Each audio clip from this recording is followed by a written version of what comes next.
સેવા પડતર પદ્ધતિમાં આપણો હવે પછીનો દાખલો,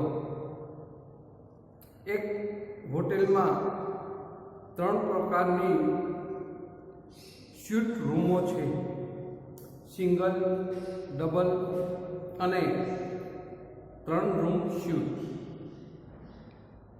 નીચેની માહિતીને આધારે તમારે દરેક પ્રકારની રૂમ માટે શું ભાડું લઈ શકાય તેની ગણતરી કરવાની છે. એમાં પહેલું, ડબલ રૂમ સ્યુટનું ભાડું સિંગલ રૂમ સ્યુટના ભાડા કરતાં 1.1/2 ગણું છે અને 3 રૂમ સ્યુટનું ભાડું સિંગલ કરતાં બમણું ગણવાનું છે. 3 રૂમ સ્યુટ માટેની 30 રૂમો છે. ડબલ રૂમોની સંખ્યા 40 છે અને સિંગલ રૂમો 80 છે. સામાન્ય રીતે 90% જેટલી સિંગલ રૂમ સ્યુટ, 75% જેટલી ડબલ રૂમ સ્યુટ અને 60% જેટલી 3 રૂમ સ્યુટ ઉનાળામાં ભરાયેલી રહે છે. શિયાળામાં 60% જેટલી સિંગલ રૂમો, 30% જેટલી ડબલ રૂમો અને 25% જેટલી 3 વ્યક્તિની રૂમો ભરાયેલી રહે છે. વાર્ષિક ખર્ચા નીચે મુજબ છે. સ્ટાફનો પગાર 2,50,000, રૂમ એટેન્ડન્ટનો પગાર ઉનાળામાં સિંગલ રૂમ દીઠ રોજના ₹2.50, ડબલ રૂમના ₹3 અને 3 રૂમના ₹5. શિયાળામાં સિંગલ રૂમના ₹3, ડબલ રૂમના ₹5 અને 3 રૂમના ₹6. વીજળી અને પાવર. વીજળી જો આખો મહિનો રૂમ રોકાયેલ રહે તો ઉનાળા અને શિયાળા બંનેમાં સિંગલ રૂમ માટે માસિક ₹50, રૂમ દીઠ, ડબલ રૂમ દીઠ ₹70 અને 3 રૂમ સ્યુટ દીઠ ₹100. પાવર. જો રૂમ શિયાળા અને ઉનાળા દરમિયાન આખા માસ માટે રોકાયેલ રહે તો સિંગલ રૂમ માટે માસિક ₹25, ડબલ રૂમ માટે માસિક ₹40 અને 3 રૂમ સ્યુટ માટે માસિક ₹50. સમારકામ અને નવીનીકરણ 35,000, ચાદર, ટેબલ ક્લોથ વગેરે 40,000, આંતરિક સુશોભન 44,025, પરચુરણ ખર્ચ 25,000, ઘસારો. મકાન 16 લાખ પર 5% લેખે, ફર્નિચર અને ફિક્સચર્સ પર 1,20,000 પર 10% લેખે, એર કન્ડિશનર 3 લાખ પર 10% લેખે. ઉનાળો 7 માસનો અને શિયાળો વર્ષ દરમિયાન 5 માસનો છે એમ ધારી લો. સામાન્ય રીતે મહિનાના દિવસો 30 ગણો, પડતર પર નફો 20% ગણો. આ રકમમાં આપણને રૂમના ભાડા વિશે આપેલું નથી, પણ એમ કહેવામાં આવ્યું છે કે ડબલ રૂમનું ભાડું છે એ સિંગલ રૂમના ભાડા કરતાં 1.5 ગણું છે અને 3 રૂમના ભાડા કરતાં 3 રૂમના ભાડું ₹2 છે, 2 ગણા છે તેમ કહેવામાં આવ્યું છે. તો આપણે આમાં સિંગલ રૂમનું ભાડું ધારવું પડશે. સિંગલ રૂમનું ભાડું ધારી અને ત્યાર પછી આપણે રૂમના રોકાણના દિવસો અને તેની ગણતરી કરશું, રૂમ એટેન્ડન્ટના પગારની ગણતરી કરશું, વીજળી અને પાવરની ગણતરી કરશું. આ રીતે અલગ અલગ ગણતરી કરી અને આપણે દાખલાની શરૂઆત કરીએ. તો દાખલાની શરૂઆતમાં પહેલા આપણે ભાડાની ગણતરી કરીએ. તો ભાડામાં કહેવામાં આવે છે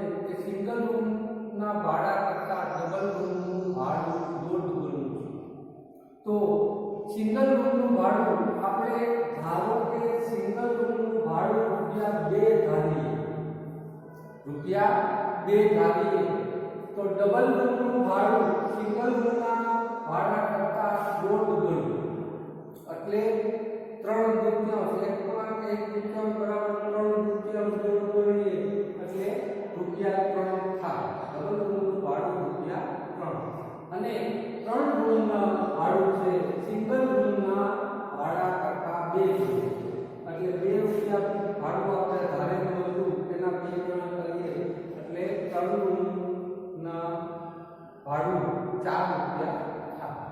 હવે રૂમના રોકાણના દિવસોની ગણતરી કરીએ તો રૂમના દિવસો બરાબર રૂમની સંખ્યા એને ગુણ્યા મહિનાના દિવસો એને ગુણ્યા વર્ષના મહિના એને ગુણ્યા રોકાણની ટકાવારી.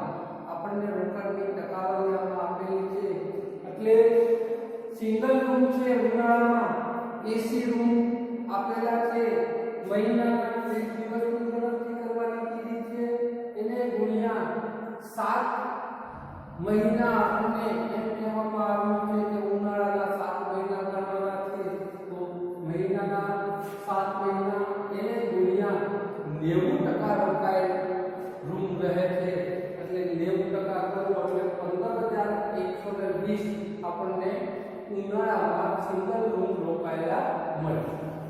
ત્યાર પછી ડબલ રૂમની ગણતરી કરીએ તો ડબલ રૂમ 40 છે મહિનાના 30 દિવસ એને ગુણ્યા મહિના 7 છે એને ગુણ્યા રોકાણની ટકાવારી 75% આપેલી છે એટલે 6300 આપણને ડબલ રૂમ રોકાયેલા રહે તે મળે.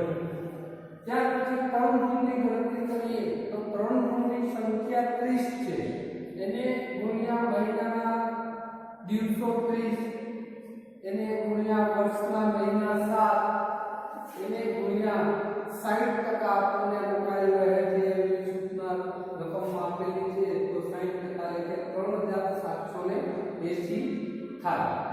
હવે શિયાળામાં રૂમ કેટલા રોકાયેલા રહે છે એની ગણતરી કરીએ તો સિંગલ રૂમ છે એ એસી રૂમ છે એને ગુણ્યા 30 મહિનાના દિવસો એને ગુણ્યા વર્ષના મહિના 5 આપણને કહેવામાં આવ્યું છે કે શિયાળો 5 માસનો છે એને ગુણ્યા 60% રોકાયેલું રહે છે તો 60% કરો એટલે 7200 મળે. ત્યાર પછી ડબલ રૂમની ગણતરી કરીએ તો 40 રૂમ છે એને ગુણ્યા 30 એને ગુણ્યા 5 એને ગુણ્યા 30% એટલે 1800 રૂમ દિવસ મળે. ત્યાર પછી 3 રૂમની ગણતરી કરીએ તો 30 રૂમ છે એને ગુણ્યા 30 ગુણ્યા 5 ગુણ્યા 25% બરાબર 1125. હવે કુલ રૂમ રોકાણના દિવસોની ગણતરી કરીએ તો સિંગલ રૂમ છે ઉનાળામાં 15120 વત્તા શિયાળાના 7200 બરાબર 22320 વર્ષના કુલ દિવસોમાં રોકાયેલ રહે છે. ડબલ રૂમ છે તે 6300 ઉનાળામાં અને શિયાળામાં 1800 એટલે 8100 આપણને ટોટલ રોકાણના દિવસો મળે. ત્યાર પછી 3 રૂમ છે જે 3780 ઉનાળામાં અને 1125 શિયાળામાં એટલે એનો ટોટલ 4905 મળે. હવે આ ત્રણેયનો ટોટલ કરી આપણે એટલે 35325 કુલ રૂમ રોકાણ રૂમ દિવસોની ગણતરી કરી લીધા પછી હવે આપણે રૂમ ભાડાની ભારે દિવસની ગણતરી કરશું તો ભાડાની આવક બરાબર કુલ રૂમ રોકાણ ગુણ્યા ભાડું. તો ભાગ આપીએ છીએ આપણે તો સિંગલ રૂમ છે તે 22320 આપણને શોધેલા એને એનું ભાડું 2 રૂપિયા છે એટલે 44640 મળે. ડબલ રૂમ 8100 આપણે શોધેલા હતા એને ગુણ્યા 3 રૂપિયા ભાડું આપણે ધારેલું છે એટલે 24300 થાય. 3 રૂમ છે જે 4905 છે એને ગુણ્યા 4 કરો એટલે 19620 થાય. આ ત્રણેયનું ટોટલ કરીએ એટલે 88560 કુલ ભારિત રૂમ દિવસો આપણને મળે. હવે વીજળી વપરાશની ગણતરી. તો વીજળી વપરાશમાં આપણને એમ કહેવામાં આવ્યું છે કે સિંગલ રૂમ છે તે 50 રૂપિયા એક મહિનાના ખર્ચ આવે છે રૂમ રોકાયેલ હોય ત્યારે. તો સિંગલ રૂમ 50 રૂપિયા ભાગ્યા મહિનાના દિવસ 30 કીધા છે તો 50 ભાગ્યા 30 કરીએ એટલે 1 રૂપિયો અને 667 પૈસા આપણને મળે. 1.667 આ રીતે ગણતરી 3 આંકડામાં કરજો પોઈન્ટ પછી, કારણ કે આમાં થોડો પોઈન્ટને હિસાબે ડિફરન્ટ આવશે.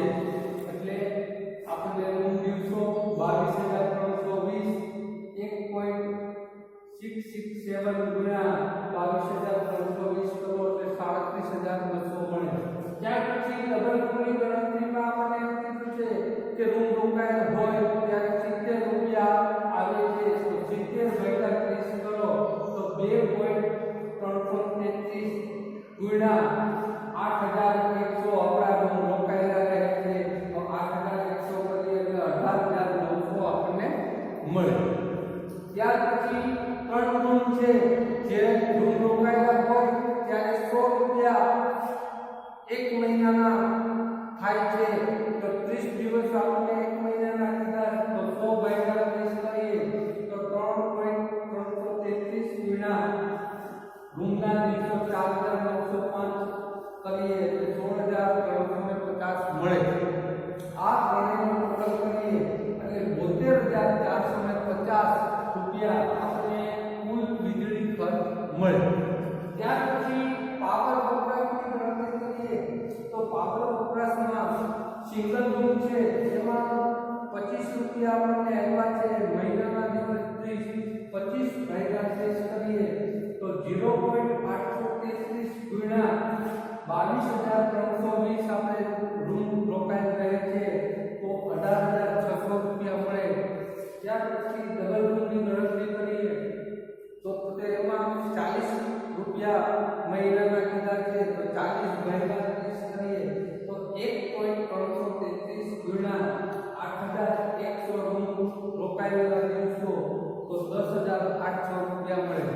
ત્યાર પછી 3 રૂમ છે જેના 50 રૂપિયા પાવર વપરાશ કીધો છે તો 50 ભાગ્યા 30 કરીએ તો 1.667 ગુણ્યા 4905 કરો એટલે 8175 આવે. આ ત્રણેયનો ટોટલ કરીએ એટલે 37575 કુલ પાવર ખર્ચ આપણને મળે. ત્યાર પછી રૂમ એટેન્ડન્ટનો પગારની ગણતરી કરીએ તો રૂમ એટેન્ડન્ટના પગારમાં સિંગલ રૂમ છે જે 15150 ઉનાળા અને શિયાળા માટે અલગ અલગ આપણને રૂમ એટેન્ડન્ટનો પગાર આપ્યો છે એટલે આપણે અલગ અલગ ગણતરી કરશું. તો સિંગલ રૂમ ઉનાળામાં છે જે આપણે આગળ ગણતરી કરી 15120 મળે છે તો 15120 ગુણ્યા 2 રૂપિયા અને 50 પૈસા એટલે રૂમ એટેન્ડન્ટને પગાર ચૂકવાય છે તો 37800 રૂપિયા થાય. ડબલ રૂમ છે તે 6300 આપણે શોધ્યા ઉનાળાના દિવસોમાં 6300 ગુણ્યા 3 રૂપિયા એને પગાર ચૂકવાય છે એટલે 18900 રૂપિયા ડબલ રૂમના રૂમ એટેન્ડન્ટને પગાર ચૂકવાય છે. 3 રૂમ છે તો ઉનાળા માટે 3780 રૂમ હતા એને ગુણ્યા 5 કરો તો 18900 રૂમ એટેન્ડન્ટનો પગાર 3 રૂમ માટે થાય. હવે શિયાળા માટેની ગણતરી કરીએ તો શિયાળામાં સિંગલ રૂમ હતા 15120 તો 15120 ગુણ્યા 3 બરાબર 21600. ડબલ રૂમ છે 1800 એટલે 5 રૂપિયા રૂમ એટેન્ડન્ટને પગાર ચૂકવાય છે તો 1800 ગુણ્યા 5 કરો એટલે 9000 રૂપિયા.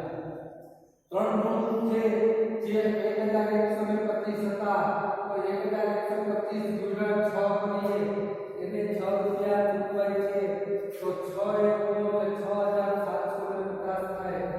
ઉનાળા અને શિયાળામાં રૂમ એટેન્ડન્ટને પગારના જે ચૂકવાડો છે એનો કુલ સરવાળો 1,12,950 રૂપિયા આપણને મળે. આગળ આપણે ગણતરી કરી લીધા પછી હોટેલનું સેવા પડતર પત્રક બનાવીએ. તો સેવા પડતર પત્રકમાં આપણને રકમમાં આપેલું છે કે સ્ટાફનો પગાર 2,50,000 રૂપિયા. ત્યાર પછી રૂમ એટેન્ડન્ટનો પગાર જે આપણે ઉનાળો અને શિયાળો બંનેની ગણતરી કરી અને 1,12,950 શોધેલો હતો, તે રૂમ એટેન્ડન્ટનો પગાર 1,12,950. ત્યાર પછી વીજળી ખર્ચ આપણે આગળ ગણતરી જો કરી તેમાં વીજળી ખર્ચ આપણે 72,450 શોધેલો હતો. ત્યાર પછી પાવર ખર્ચ તેની પણ આપણે ગણતરી કરી અને 37,575 રૂપિયા પાવર ખર્ચ શોધેલો હતો. ત્યાર પછી સમારકામ અને નવીનીકરણ આપણને રકમમાં 35,000 રૂપિયા આપેલા છે. ત્યાર પછી ચાદર, ટેબલ ક્લોથ વગેરે 40,000 રૂપિયાની આપેલી છે. આંતરિક સુશોભન એનો ખર્ચો 44,025 આપેલો છે. પરચુરણ ખર્ચ 25,000 રૂપિયા આપેલો છે. ઘસારો મકાન પર 16 લાખ પર 5% લેખે મકાનનો ઘસારો 16 લાખના 5% કરીએ એટલે 80,000 રૂપિયા થાય. ફર્નિચર અને ફિક્સચર 1,20,000 નું હતું, તેના પર 10% લેખે ઘસારો કરવાનો હતો એટલે 12,000 રૂપિયા ફર્નિચર અને ફિક્સચરનો ઘસારો થાય. એર કન્ડિશનર 3 લાખ રૂપિયાના હતા અને 10% લેખે તેના પર ઘસારો કરતા 30,000 રૂપિયા થાય. આ ત્રણેયનો ટોટલ 1,22,000 રૂપિયા ઘસારા થાય. ટોટલ ખર્ચનો આપણે સરવાળો કરીએ એટલે 7,39,000 આપણને કુલ પડતર મળે. હવે રકમમાં એક કહેવામાં આવ્યું છે કે પડતર પર 20% નફો, તો 7,39,000 વત્તા નફો 20% 1,47,800 થાય.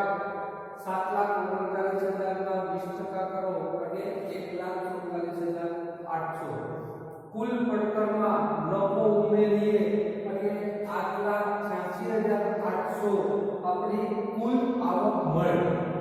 હવે ભારિત ભાડાની ગણતરી, તો ભારિત ભાડાની ગણતરી કરીએ તો કુલ આવકના છેદમાં ભારિત દિવસો જે આપણે આગળ શોધેલા હતા, તો ભારિત દિવસો વડે કુલ આવકને ભાગશું એટલે આપણને ભારિત ભાડું મળે.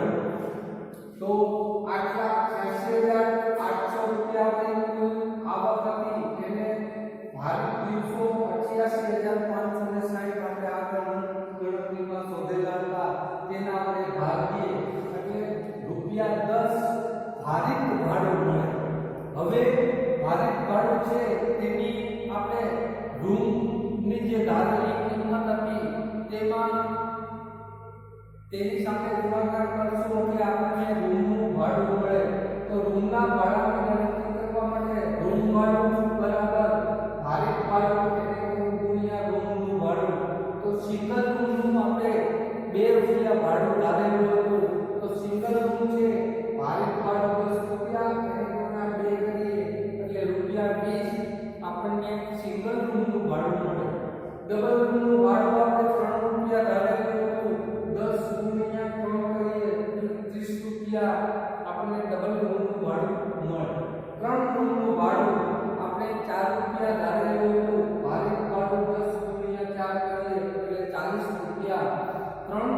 રૂમના ભાડું